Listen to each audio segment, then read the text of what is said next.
চিহ্নিত সন্ত্রাসী কাজগুলো বিএনপির নেতৃবৃন্দকে কুরবান দিয়ে টেকনাফের মানুষকে সেবা করবো। আজকে কেন নিষ্ক্রিয় ছাত্রদেরকে আবার বের হইতে হবে। একজন মানুষকে মানুষ হিসেবে চিনতেন। আজকে আমরা কি দেখেছি, 5 তারিখ হত্যাকাণ্ডের পর হত্যাকারী প্রকাশ হওয়ার পরেও টেকনাফ প্রশাসন এখনো পর্যন্ত কোন হত্যাকারীকে গ্রেফতার করতে পারেনি। সেই সাথে তার সাথে থাকা ব্যবহৃত গাড়িটি এখনো পর্যন্ত উদ্ধার করতে পারেনি, মোবাইল ফোন ব্যবহার উদ্ধার করতে পারেনি। আমরা এই টেকনাফের নির্লজ্জ সংশ্লিষ্ট আইন শৃঙ্খলা বাহিনীর প্রতি জোর দাবি জানাচ্ছি এবং আর যেন আমাদের টেকনাফে এ ধরনের হত্যাকাণ্ড না হয়।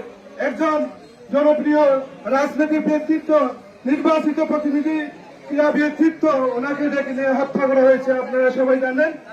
এই গ্রেপ্তার যদি বিলম্বিত করা হয়, তাই আমরা আশা রাখছি যাতে এটা সুস্থ একটা বিচার হয়। আমরা সবার এই চিহ্নিত সন্ত্রাসী কাজগুলো বিএনপির নেতৃবৃন্দ এবং বিভিন্ন দলের নেতৃবৃন্দ আছে, আপনারা ওনাদেরকে খবর দিয়ে কোথায় আছে আপনারা যদি খবর লাগান, ওনারা 10 ঘন্টার ভিতরে অ্যারেস্ট হবে আমি মনে করি। আপনারা এই পর্যন্ত আমাদের টেকনাফবাসীকে একটা মেসেজ থানায় পর্যন্ত আপনারা মেসেজ দিতে পারেন নাই। মৃত্যুর ঘটনা ঘটেছে, ঠিক আছে, এই পর্যন্ত আজকে কেন নিষ্ক্রিয় ছাত্রদেরকে আবার বের হইতে হবে।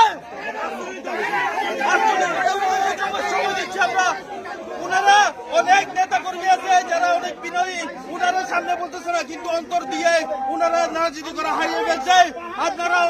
আপনারা কোনো কিছু অন্যভাবে জটিল না করে আমাকে সহযোগিতা করেন। এখানে যারা আসছেন প্রত্যেককে, যারা যারা এখানে উপস্থিত আছেন সবাই আমাকে সহায়তা করেন। এখানে আমি যত চিৎকারি করি না কেন, আমাকে কিন্তু কাজের জায়গায় করতে হবে, আমাকে ইয়ে করতে হবে। আমি এখানে কথা বললাম, চিৎকার করলাম, কিন্তু আমার আসামি ধরতে তো সবার সহযোগিতা প্রয়োজন। কোন হত্যাকারীকে গ্রেফতার করতে পারেনি আমাদের প্রশাসনের ভাইয়েরা, একজন হত্যাকারী ধরতে পারেনি। আপনাদের যদি শাড়ি চুরি লাগে তাই আমরা কিনে দিচ্ছি।